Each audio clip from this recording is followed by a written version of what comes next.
One of the biggest problems that we face in academic writing relates to the notion of productivity. What does productivity actually look like? What does it entail? And when are we having healthy levels of productivity? For people who are doing a PhD, that's an even more difficult thing, because you get several years to complete your PhD, but you can never know at what point in the timeline you're doing well.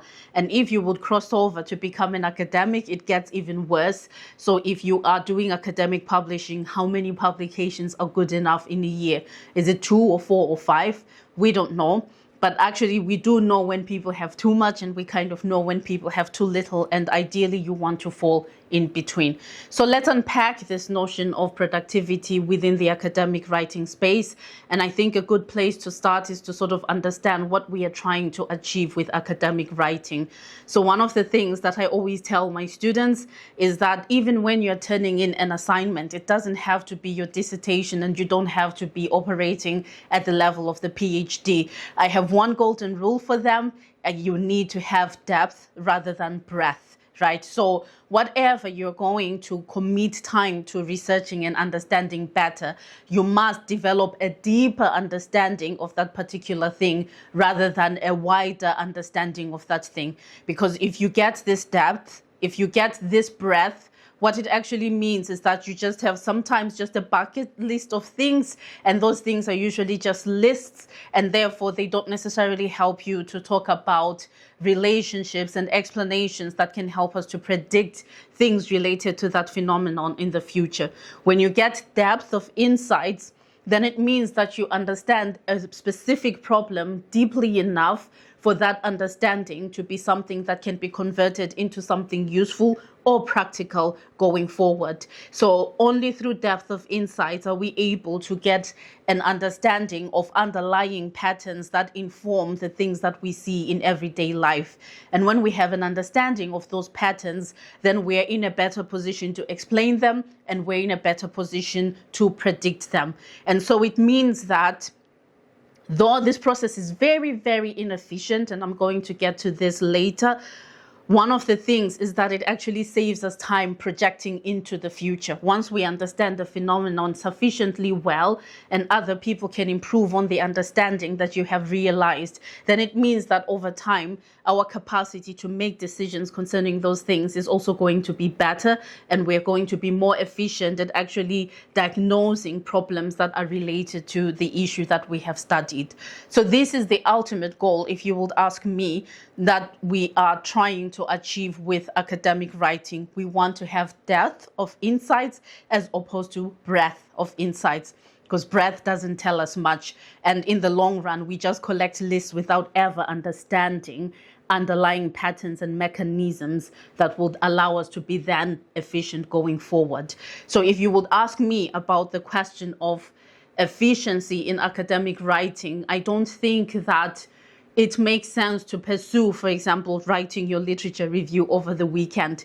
If you wrote a literature review over the weekend, then I'm almost willing to bet that it's not going to have enough depth for you to even understand what are the key shortcomings that are worth addressing in order to advance knowledge in a way that is going to give you this efficiency going forward. So I'm wary of these ideas that we are within the academic writing space sort of selling efficiency as a thing now, and we seem to be losing sight for why these processes were always slow. It wasn't for lack of better technologies, it was for the nature and the objectives that are related to that. And so one of the things that you will learn is that it is an iterative process. You will have one step forward, and then you will go 3 steps back, and then you keep going until you get somewhere. And that iteration and that going back and forth in terms of your understanding of the problem also means that you yourself need to have internally mechanisms for criticizing your own work. So you will be your biggest critic, and you will develop the critical thinking skills that allow you to look at your own thinking and interrogate that thinking and try to look at what sort of things could I be missing here that might mean that my thinking is still lacking or is still not sufficiently developed. So ideally, by the time you turn in a serious academic piece of work, whether it's your dissertation or it's your assignment, or it's a paper that you want to be published in a journal, you have already explored multiple possibilities and you have found and picked the best one. So that if someone asks you, why did you not do this, you're able to explain why you haven't done it. And you probably can even give them an additional list of other things that you tried that didn't work and explain to them why they didn't work. So the work is that serious and it is that important that it is going to take time. And so when you think about productivity in the academic sense, counting the number of manuscripts, counting the number of words is not always going to be the best place to look. I now tend to think about my own process in terms of how developed my ideas are. Sometimes it takes a while for those ideas to actually make it to a paper that I'm able to share with people, but I can see the leaps in my thinking. I can see the evolution of my thinking, and I can even start to get excited about what I'm doing. Like, oh my God, I can't wait to see what is happening on the other side of this. It can become like you are the key player in a thriller of sorts, and you're like, you can't wait to see what is going to happen. In some way you have control because it is your mind that is shaping the course of these developments, but on the other side of it you're actually not, because you have to be your biggest critic and you're going to have to write off some of your ideas to make way for new ones, and that process keeps going. So it's an internal conversation, an internal serious discourse that you have with yourself that is going to drive forward then the knowledge and allow you to present a piece of work that when peers look at it, they're reasonably satisfied that there's something in there. They will still ask you to do more even after you've done all that thinking. They're still going to have some ideas about how you can improve it, about some of the things that you might have missed. And so this is something that we learn to live with. It's like, okay, even though I've done my best, it's taken me 3 years to develop this manuscript, it could take me another 2 years to publish it, because peers might see some things that I missed, and I'm going to have to take them seriously and I'm going to have to interrogate them before I come up with a solution. So this is where we are, and if this is the nature of academic writing, then forget about fast. Fast isn't how we measure productivity. Depth of insights is how we measure productivity. How deep is my thinking or understanding of this issue? What new things do I bring forward that I'm very confident of, that they have improved the state of knowledge, and that I know that when other people build on it, we are going to continue on that path. So if this is the case, what are the options available to us that allow us to continue to be productive while at the same time preserving these core aspects of what we are trying to achieve with academic writing? So this is my top 5 list in terms of the things that I've learned to do in a practical way that allow me to remain productive and to churn out at least one decent paper once a year. And these are the things that I think, regardless of where you are in your learning journey, as long as you're at a university level or higher, these things are going to help. 5 for me is the biggest and most important one, and I hope I'm going to have enough time to unpack it in the end. So the first thing, and this is a mistake that a lot of people make, and this is the mistake that I fall into myself several times, we like making to-do lists. And to-do lists are great because it just gives you an overview of all the things that you need to do. But if your to-do list is just that, then it becomes what I call in mathematical terms a matrix. It's just clunky, but it has no direction. Like a to-do list is surely a train bound to nowhere. You're not going to get anywhere with a to-do list. What I try to do now is, once I have a list of the things that I need to do, it could be relating to a particular assignment or paper, I then try to set aside time slots in a day over a week for when I'm going to do those particular things. So if I need to draft an introduction, I might actually set aside an hour on a particular Tuesday morning where I know that this is the time that I have to set aside for drafting an introduction. I also will take note of the things that are not core in terms of what I need to do, but they're still important. So work email, for example, is another important one, but I try not to be in my mailbox throughout the day because it easily becomes a distraction. So having that structure where I take the things I need to do and I allocate specific time slots for them, throughout a day over a period of a week actually allows me to see, one, if my planning was not realistic, because if I have done my best over the last 2 or 3 days and I still never got round to finishing that introduction, then I know that something is wrong, right? There's something I may have overlooked and I'm going to need to go back and revisit my plans. But also what it does for me is that it gives me the headspace to prepare. Like, there's nothing as nice as starting a day and having an idea exactly what you need to do on that day. I also tend to know when I'm starting to lose time. So not all days are made equal. There are days that I wake up and I might feel energized at breakfast, and then on the way to work something changes and I get to my office and I'm feeling so tired. So sometimes it happens that for whatever reason I'm not able to function at the level that I expected. But I can also be in tune with that, because I can notice, oh, normally I would have achieved these things by now. So if I'm not achieving these things, what should I do? And the tendency for me is to pivot. Okay, so if I can't do serious intellectual work, I might as well just play catch up on emails, because then I didn't waste the day. I still got some important things done, even though they were not on my priority list. So the first thing, really, if you want to get better in terms of productivity with academic writing, dedicate specific time slots throughout the day, over a week, or even once a day. So some of you, I know you might have to be working while you also do academic writing. Even setting aside the first 45 minutes of the day before you start work, or using some of the time during your lunch to actually get some work done. If you are consistent with that, then over the course of a week, you've actually done a lot. So 30 minutes a day from Monday to Friday translates to 2.5 hours over a week. And that time is substantial enough for you to get serious work done, especially because of the consistent contacts that you have with your work. So you will be able to build on what you did yesterday. You'll be able to start thinking ahead in terms of what's my next step, and you gradually build it up, and you will start to see that actually you can get a lot done. One of the things that causes us to be really slow when it comes to academic writing is that we pick something up today, maybe because the deadline is a week away.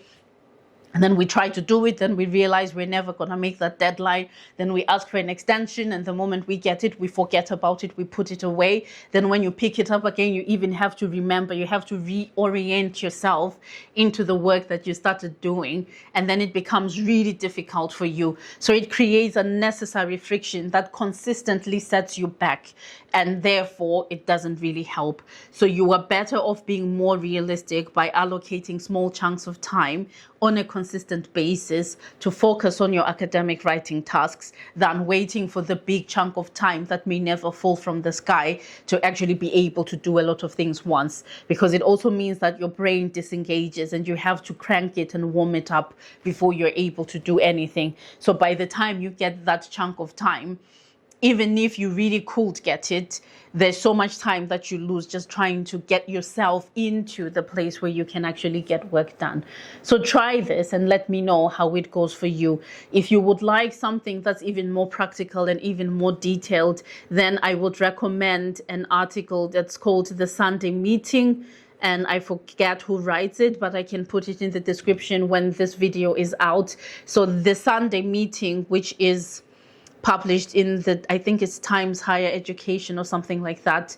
It's a very nice template for how you can plan for your week and how you can accommodate the things that must be done, even if you don't see them as a priority.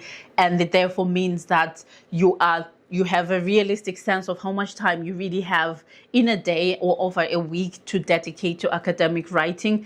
And it will help you to take the pressure off yourself. You will not be so judgmental of yourself if you already knew at the start of the week that this week I will only be able to dedicate 2 hours to academic writing. So that's what you knew you were going to get.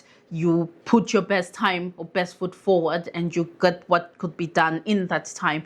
And anything else, then you can still diagnose and reflect, and then think about how you make things a bit different the week after. So do look up The Sunday Meeting, because I think it's going to be a very great practical guide for how you plan for your week and how you make time for that academic writing next to other important things that you have to do in your life. Now, this was the first thing. The second thing that I think is very important is to actually track your behavior so that you really know objectively what you are doing. So I'm one of the people who used to be what I call a time hoarder, right? I always felt like I needed more time. And by having that feeling alone, I was never really satisfied. I felt like, oh, if I had this much more time to do this, then I would have done it. So at some point, I think I started to notice that in any case, I was not always going to be productive, and there were certain things about my behavior that I needed to understand. So I devised what I called a contact tracker. On an Excel spreadsheet, what I used to do was to say, this week, these are the research projects that I want to have contact with. So this was all the commitment that I was making on that Excel sheet. And then on the daily, I would actually track what I actually got done. So I'm a hopeless planner. I still can barely plan. But with this system, at least I was dedicating time and I was being serious and focused in terms of trying to get things done. And then through this contact tracker, I started learning things about myself that I had never known before. I think for me, the most shocking finding was that no matter what I may do, if I think about the actual writing, so not reading, not looking up references or summarizing, just actually writing to develop a manuscript, excuse me, my typical productivity time was 200 minutes. So in a typical day, I'm going to have 200 minutes of writing. That is less than 4 hours. And yet, until that moment, I always felt like, oh, if only I had more than 8 hours in a day to get work done, I would do a lot. But I started to realize, okay, my brain is going to have its limits. So even if in theory, I had a whole day to dedicate to research, my typical time was only 200 minutes of actual writing. So this was liberating for me because then I realized that I don't need more than 8 hours in a day. But what was also interesting, because I'm also the kind of person who, for whatever reason, my brain lights up a lot closer to deadlines and I can really push myself. I can pull all-nighters. I can do all kinds of things with my time. What I also learned was that if I pull a stunt like that and my brain will allow me to do it, it's going to come back and collect after this deadline has passed. So the day I hit submit, for the next 2 or 3 days, sometimes even a whole week, my brain just says, I'm sorry. There's no way that you would have put me on overtime and expect me to then continue as normal after that. So even if I would be willing to do other things, I would be feeling motivated. Mentally, I would not be in a place where I can just continue. So I learned that this is the trade-off that I'm making, and it's one that I'm now very much aware of. The moment I start working beyond that typical 200-minute limit, then I know that there will come a time that my brain is done with the intellectually engaging stuff. And then I make time for myself to do things that are less demanding, more light touch, a bit like housekeeping in terms of everything related to my job, right? So I might start just preparing the slides for the next course that I have to teach, or something that doesn't actually involve using my brain at such an involved level. So do try to track your activities or behavior, because it's going to teach you a lot objectively about what is and isn't possible, and you will know when you have done your best. So you will not be beating yourself up. You will not be a time hoarder like I used to be. I'm now content with a day having 24 hours, and I'm perfectly happy to have an 8-hour working day, because I have come to understand that there will be limits, and I try to explore those limits as best as I can. So this for me was important. And then the third point is actually linked to me tracking my progress or behavior or patterns. One of the things that became very important in terms of my productivity as an academic writer is actually understanding what my pipeline looks like. So I think of pipeline in terms of the different papers or book chapters that I have to write. But if you were writing your dissertation, for example, then you would have to think about the different sections of the dissertation and the different tasks that are related to those sections. And then you can break them down into different things that you have to deal with. If you were in a degree program, then you think about the different deadlines that you have for different different modules, and then you think about how you manage those deadlines and how you complete tasks so that you are not drowning closer to the deadline for those things, because they tend to be condensed. They tend to come one after the other, but your assignments get released earlier. So there are things you can do so that you're not under pressure closer to the deadline. So for me, pipeline is about the individual projects that I work on, whether they are research or they are related to book chapters, for example, because that's what counts as academic output for me. So what I did at the back of this contact tracking exercise was, and this was shown to me by an accountability body, that it looked like each week that I committed to, these are the projects that I need to work on.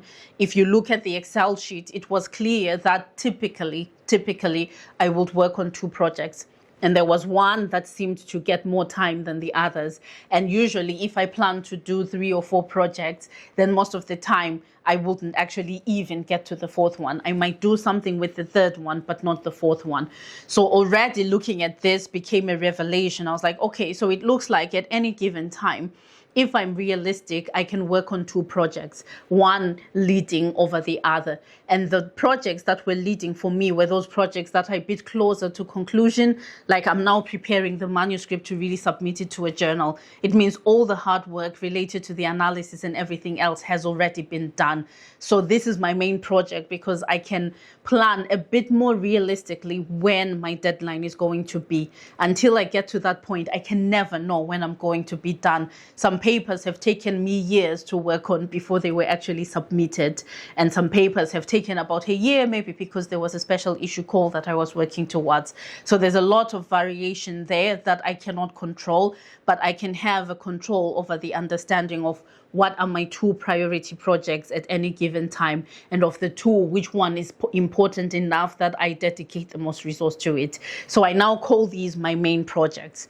And then what used to be projects 3 and 4 that I was trying to squeeze into the same week is what I call my back burner projects. So the back burner projects are the projects that whenever I find time, I'm going to work on them. And it can be because, I don't know, I just sent out one of the main projects to a collaborator and they've promised that in 2 weeks they'll get back to me. So in that time, I can do something on the back burner project that is low stakes. That doesn't mean that I'm losing time, but maybe I'm making progress in terms of understanding the problem better and thinking more about what sort of plot is coming out and what sort of literature do I need to read. So it's a bit light touch, but it's still making progress. And then the moment I get one of the main projects submitted to a journal, I move one of the projects from the back burner to main.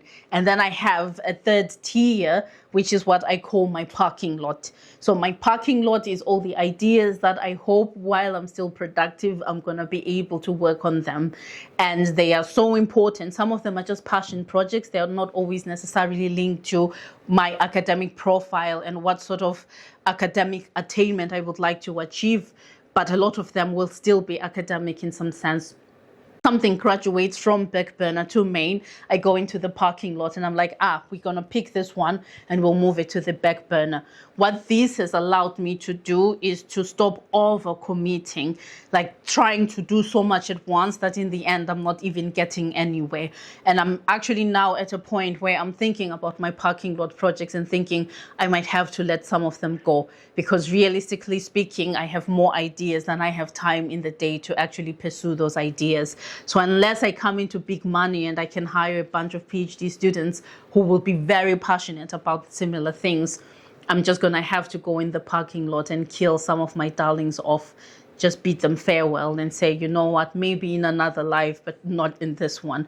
So this is the system that I have that actually allows me to be productive, because I start things that I'm going to finish. And once I have started things, there is a clear trail of how I'm going to get to the point where they can be submitted. And unless I have enough space to do more, then it's sitting in a parking lot. I'm not touching it, because if I leave it for too long, I'm going to lose all the gains that were made from working on those things. So this is something that has helped me out a lot. And then next to that, of course, collaboration. It's such a big deal. And I have a video where I talk about how I have become successful in academic publishing. And one of the main things is actually the collaboration. So if you are in the audience and you are interested in academic publishing and you want to publish in top journals, I already have a YouTube video where I really lay out my process, and I also talk about this important role of collaborators and how you can work with them to maximize your output and while still securing the integrity and the quality of your work. So this is something that I'm going to leave you with. Now, when it comes to something more practical and you can wake up tomorrow and you can already do it, try the Pomodoro technique. If you've never heard of the Pomodoro technique, Google it tonight, but I will summarize it here for you. Very simply speaking, the Pomodoro technique is a productivity approach or tool that allows you to work on large tasks, one chunk at a time. So you work in bursts of 25 minutes and you take a short break and then you continue. So for me to be able to determine that my typical writing time is about 200 minutes a day, it meant that I have 8 Pomodoros. I have 8 sessions of 25 minutes of writing spread over roughly 4 hours, sometimes a bit more, depending on how long the breaks are that I take between these activities. But the Pomodoro technique says for the first 3 or 4 times, you work for 25 minutes and you take a break of 5 minutes. Then you go back, you work for 25 minutes and you take a short break. And then in the 4th or 5th iteration, you take a longer break, maybe of 15 minutes or so, and then you work on it, and then you take a longer break of maybe 30 minutes, and then you restart. So if you're the type of person that is probably, let's say you're only working on your PhD, you don't have to do anything else, you can have a bit more than the 8 Pomodoros that I have been able to have for a total writing time of typically 200 minutes, because I have other admin tasks. I have to teach, I have to do other things that mean that usually I'm doing extremely well if I can get a 4-hour block or different blocks that add up to 4 hours throughout the day where I can focus on research. So with the Pomodoro technique, you are also able to start to track when you're losing time. So if you have planned for a day where you have 8 Pomodoros and you're at the point in the timeline of the day where you should have done 4 and you haven't started, then it sends a panic signal to your brain, like you've lost half your Pomodoros now. So what are you going to do? You had better make the remaining ones count, and then that allows you to reclaim some of the time in the day. I also used to think that the Pomodoro technique was a ridiculous way of working, because I'm one of the people who believed that you have to be chained to your desk for 12 hours straight, otherwise you didn't do any work.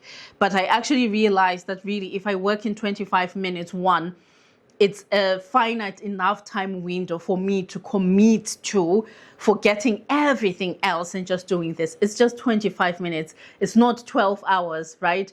So if I know that for 25 minutes, I won't check my phone, I won't respond to any messages that come, I'm not going to be doom scrolling on TikTok, that 25 minutes can be used extremely productively, because when the timer goes off, I have 5 minutes to do whatever I want. And there was a time in the beginning that I would reach for my phone. I'm like, oh, I'm going to just reply to this person. But now I actually take that 5 minutes to walk around the block, or I don't know, do something, but actually have some motion, because I've noticed that with that movement, with that separation of myself from my workspace, something is triggered in my brain. It's like I make leaps in my thinking that by the time I go to the next round of the Pomodoro, I have made leaps in my thinking that allow me to actually take concrete steps in improving the work, in improving the arguments, in understanding like what's the next thing that I have to do now. So try the Pomodoro technique if you have issues with focus, because I'm one of those people, or your mind is overactive, like it can go all over the world in a short space of time. Then to ask your brain just for 25 minutes to be fully in the moment of this academic undertaking, it's something that your brain will do if you will be honest enough in 25 minutes to stop. So it doesn't have to be exactly 25 minutes. Sometimes I like to do what I call landing an idea. So if I'm feeling like I'm in the zone and I have a lot to do, then I will still continue, but never beyond an hour, because after that, I think you lose the productivity or the sharp thinking that is necessary for you to make the progress. So try the Pomodoro technique. Start with something small. So if you have not been doing anything at all, don't say tomorrow I'm going to do 8 Pomodoros. No, start with 2. Just commit to 2, because anything beyond that is going to be a bonus, right? So if you're able to do 3 or 4, you have 1 or 2 extra bonuses beyond what you had set for yourself. And then once you get comfortable and you sort of understand your rhythm, you can commit to something. So I now typically commit to the 8 Pomodoros, 200 minutes of writing at 25-minute intervals, because that's pretty much what I will do in a typical day. And when I need to do more, I will do more. When my brain simply refuses to do more, I will do less, and I keep it moving. And this has been extremely helpful for me. And then finally, this is the most important bit of advice that I have for anyone who is interested in productivity in academic writing.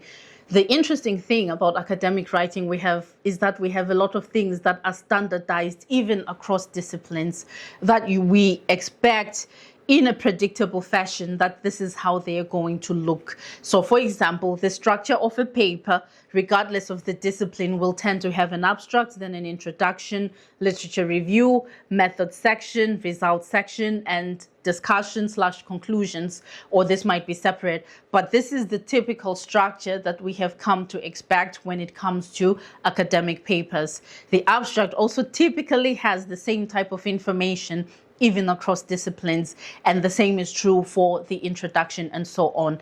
So one of the things that I have learned to do, and I'm still like refining that, I see it as a craft, I see it as something that really helps a lot, is to standardize those things that can be standardized and understand why the standard is and what it's supposed to look like. And then this frees up time for the processes that require friction for you to do them right. So from where I sit, my abstract is standard unless I'm submitting to a journal that wants me to adopt a particular structure. My introduction is standard.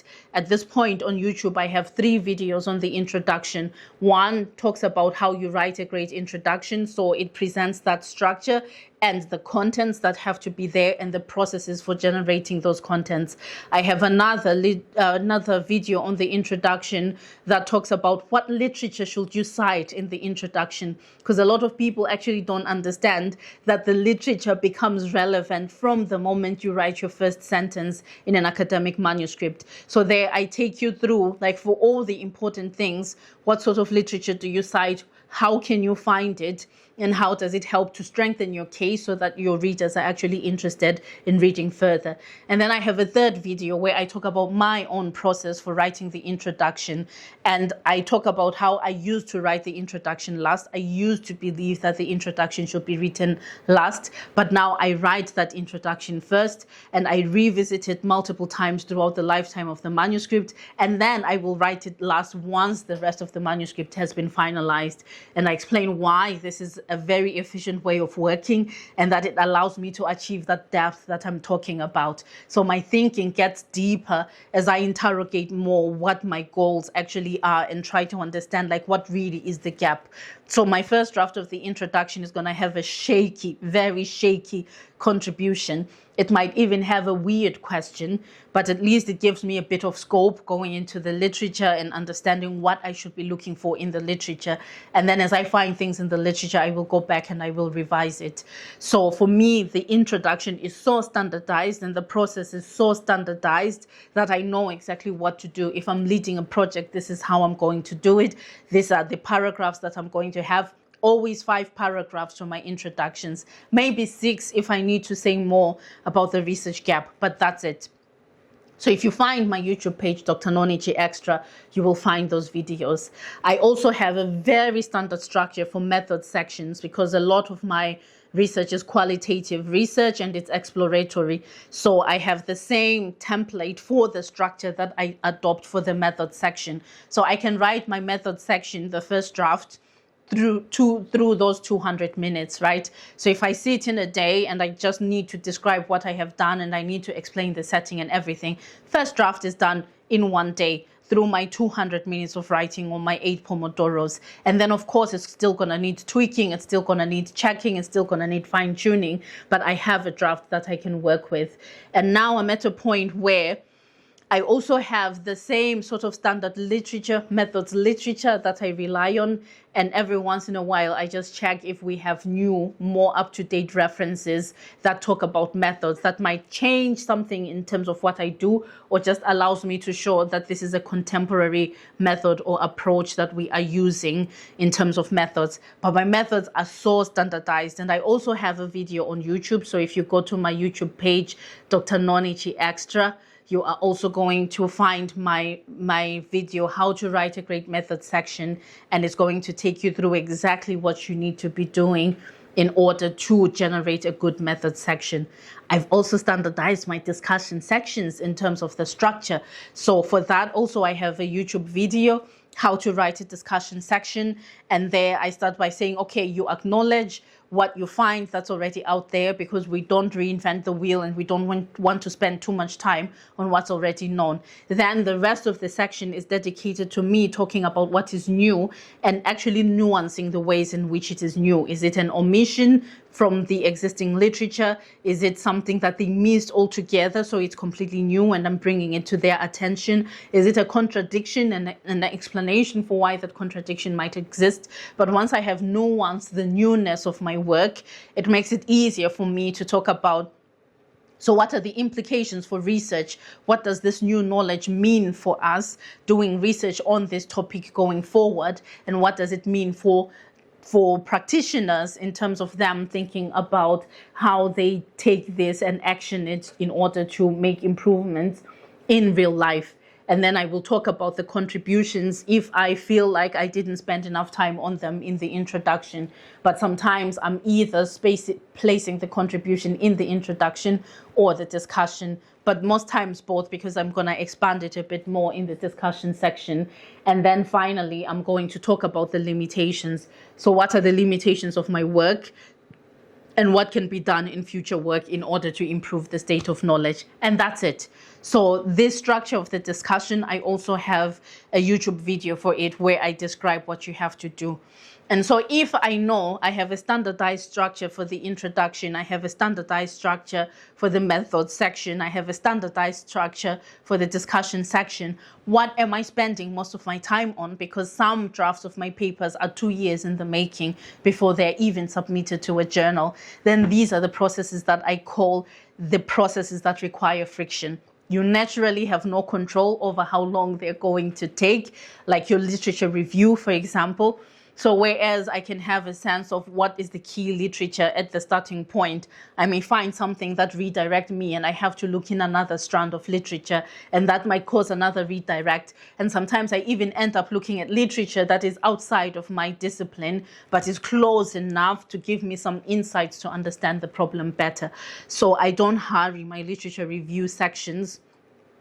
And I don't have a pre-standardized structure for them, because it depends on what is new and who my audience is and how many streams of literature I bring in to actually point out the shortcomings leading to a framework. So also for this, I have a video on YouTube. I have 2 literature review videos on YouTube actually. So one actually talks about how you write a great literature review and the 4 key things that you need to consider. So it helps you with things like, how do I structure the literature review? How much time do I spend on terminology, for example? So all of that is there. And it means that there is no standard structure, but actually there is a template for how you think through it in order to make the right decisions and present the work in a really great state for your audience. At the back of that, I used to get a lot of questions like, oh, I'm struggling to find the gap. What do I do? So I also put together a literature review video where I talk about the 4 ways that you can find gaps in the literature that I think tend to lead to the biggest contributions. So if you're like, okay, but how do I find the gap? I've read all these papers and I don't know how to find the gap. That video is meant for you. It's going to help you to think through or sort through these different streams of literature, get them to talk to each other in order to find what are the shortcomings and what can you build on to make your own contribution. So for me, this has been the most important thing. Standardize the things that are already standard. If you get too creative in academic writing, you lose your audience. If you try to reinvent a new structure, maybe start with the literature review before you do the introduction, your readers are gonna get lost. So you cannot deviate from those conventions. So you're better off understanding what they look like within your discipline, and then developing that template that helps you to communicate effectively with your peers, because they are your peers at the end of the day. And then everything else is things that necessarily have friction, and then that frees up time for those processes that have friction. My data analysis probably is the most time consuming, because I am obsessed with really trying to get to the heart of the matter in terms of data analysis. And if you guys are interested in how I do data analysis, which I do on Excel. So I used to use atlas.ti. I stopped using it when it became AI powered, but I had already been sort of moving away from it prior to that. And now I do all my qualitative data analysis on Excel. And it's mad, but I love it. I absolutely love it, because I get to really understand the data and I really get to see the patterns. And then I start to test out if those patterns are real. And then I have to put it together in a coding tree for the benefit of myself, to see what are the key things that are coming out. And then from the coding tree, I'm going to work on the write-up for the results section. I also just recently released a video on how I write up the results section. And one of the starting points is really you have methodologically to do some things right, and then you build on that to write it up. So this is also already on YouTube. It's there, ready to go. At this point on YouTube, I really have a full list of videos that take you through the different sections of the academic papers. And on purpose, I show the connections between those sections and what sort of things you can do for yourself to really get the best quality work. But I think so far, I haven't really talked about those processes that have friction, what that friction looks like, and what sort of things you can expect to run into in the way of hurdles or inspiration or breakthroughs, because I've been through it all. I go through it all the time, and I still look forward to the next challenge in terms of what it's going to look like. So if you're interested in my data analysis process, qualitative, using Excel, just leave me a comment, and that's going to be the next big project that I work on, because I think, you have to find things that you can be excited about. And those things usually are what makes the difference between really good research and research just meh or just messy, right? Because I am going through a very involved process of even interrogating my own assumptions and trying to figure out what is involved there. So this is it. These are the 5 big tips that I have for you if you would like to become a productive academic writer. But I also leave the caveat that productivity in academic writing is not doing things fast or efficiently or getting a lot of papers out, but it's having that depth of insights that your knowledge is going to save someone time in the future, because you're able to offer explanations or understand the patterns underlying the phenomena or the things that we see play out in everyday life. That's where the efficiency lies. It's not in the process, it is in the outcome. The academic writing process is necessarily messy, it's convoluted, it's confused and confusing, but you get out of it. The more clarity that you get out of those messy situations, the more time that you will save someone else in the future for having done it right. So process over outcome. The efficiency is not in the process, it is in the outcome. If you do efficient academic work and it creates a lot of headaches for other people later, then you are polluting the system and you're contributing to the problem that slows down progress in the academic sense. So think about it, sit with it, and let me know in the comments how you have experienced productivity and what sort of things work for you. And I think also always just keep checking your pulse. Is this something that you find exciting? Because if it is not, something has gone wrong in your process. You should otherwise be enjoying it enough, at least, that you can spend some time on it and lose track of time because you are really, really absorbed in the process and you're starting to enjoy the things that come out of it.